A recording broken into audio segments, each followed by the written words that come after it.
Hi friends, ఈరోజు మనం త్రిగయా క్షేత్ర స్థల చరిత్రని తెలుసుకుందాం. ఇవి పురాణ కాలం నుంచి ఉన్నటువంటి క్షేత్రాలు. మరి దాని కథ కమామిషు చెప్పేసుకుందాం. బీరెడి. పూర్వం గయాసురుడు అనేటటువంటి రాక్షసుడు ఉండేవాడు. ఆయన రాక్షస వంశంలో పుట్టాడన్న మాటే కాని పరమ విష్ణు భక్తుడు. ఒకసారి గయాసురుడు తపస్సు చేసి విష్ణువుని మెప్పించాడు. విష్ణుమూర్తి ప్రత్యక్షమై వరం కోరుకోమన్నాడు. ఈ గయాసురుడు ఏం కోరుకున్నాడో తెలుసా? ఈ భూమండలం మీద ఉన్న అన్ని తీర్థక్షేత్రముల కన్నా తన శరీరం పవిత్రంగా ఉండాలని వరం అడిగాడు. విష్ణుమూర్తి ఓకే అని వరం ఇచ్చాడు, ప్రసాదించేశాడు. దానితో గయాసురుడిని సందర్శించిన వారి పాపాలన్నీ పటాపంచలైపోయి బోలెడంత పుణ్యం వారికి సంప్రాప్తించి వారు మరణించిన తరువాత అందరూ స్వర్గానికి వెళుతున్నారంట.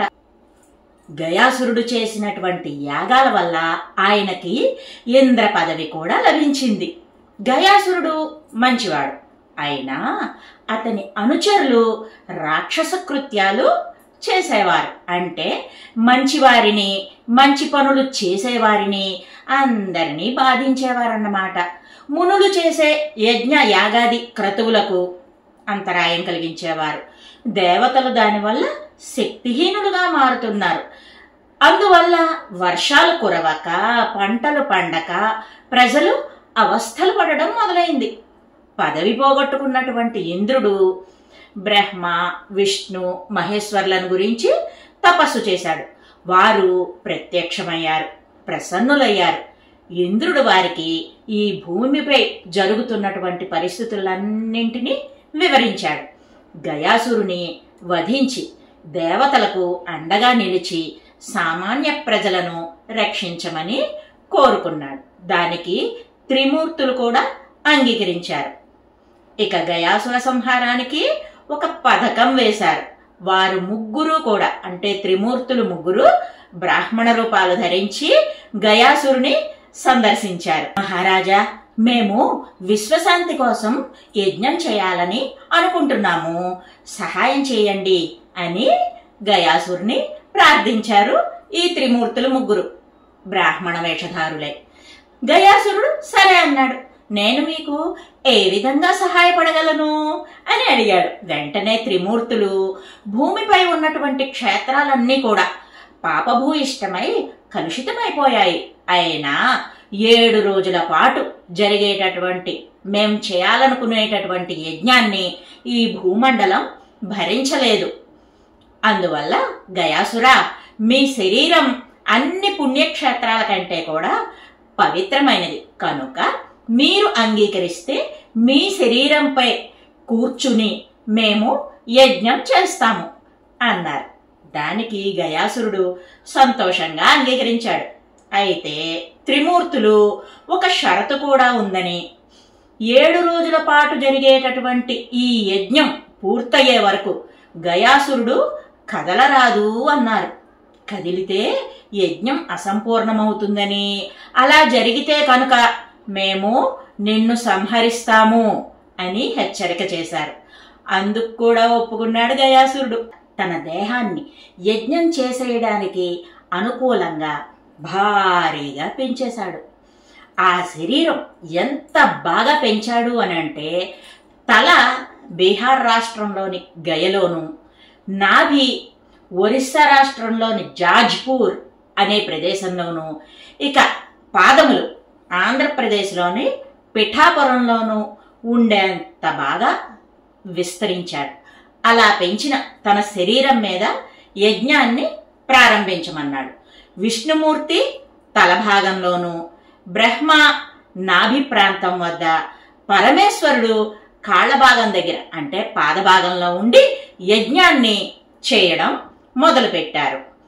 గయాసురుడు యోగ విద్యతో తన శరీరాన్ని కదల్చకుండా ఉంచి ప్రతిరోజు కోడి కూతను మాత్రం వింటూ ఎన్ని రోజులైందో లెక్క పెట్టుకుంటూ ఉండేవాడు.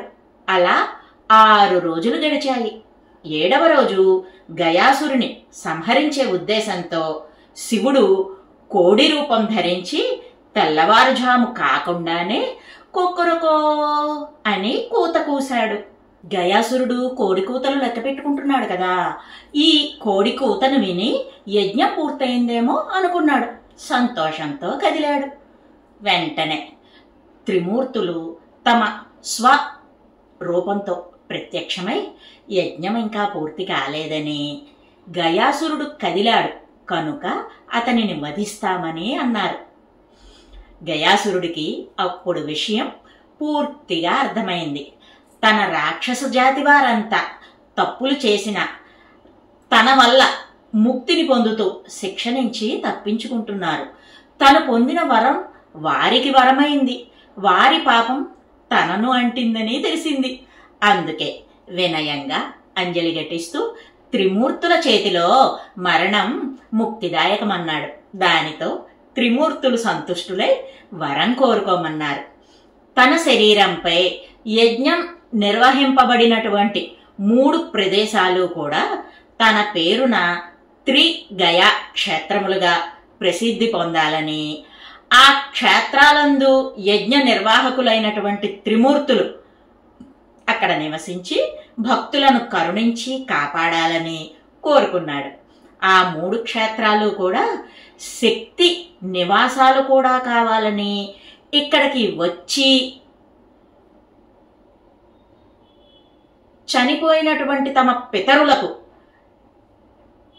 పితృకర్మలు పిండ ప్రదానాలు చేసినట్లయితే వారికి కూడా మోక్షాన్ని ప్రసాదించమని కోరుకున్నాడు గయాసురుడు.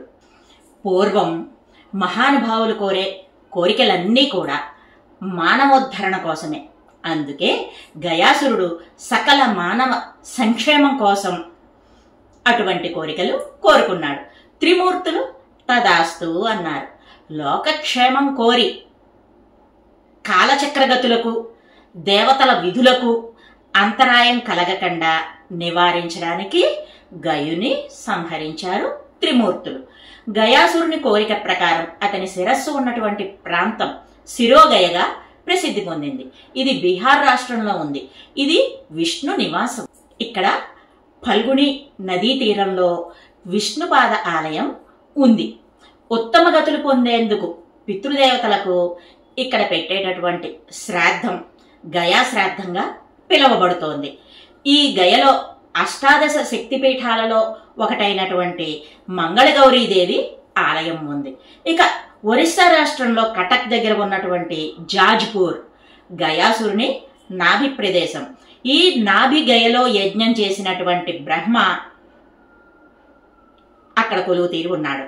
బ్రహ్మదేవునికి శాపవసాన పూజలు లేవు కనుక ఇక్కడ యజ్ఞ వేదిక స్వరూపంగా ఉన్నాడు. ఇక్కడ కూడా పితృకార్యాలు నిర్వహిస్తారు. అష్టాదశ శక్తిపీఠాలలో ఒకటైనటువంటి గిరిజాదేవి శక్తిపీఠం ఇక్కడ ఉంది.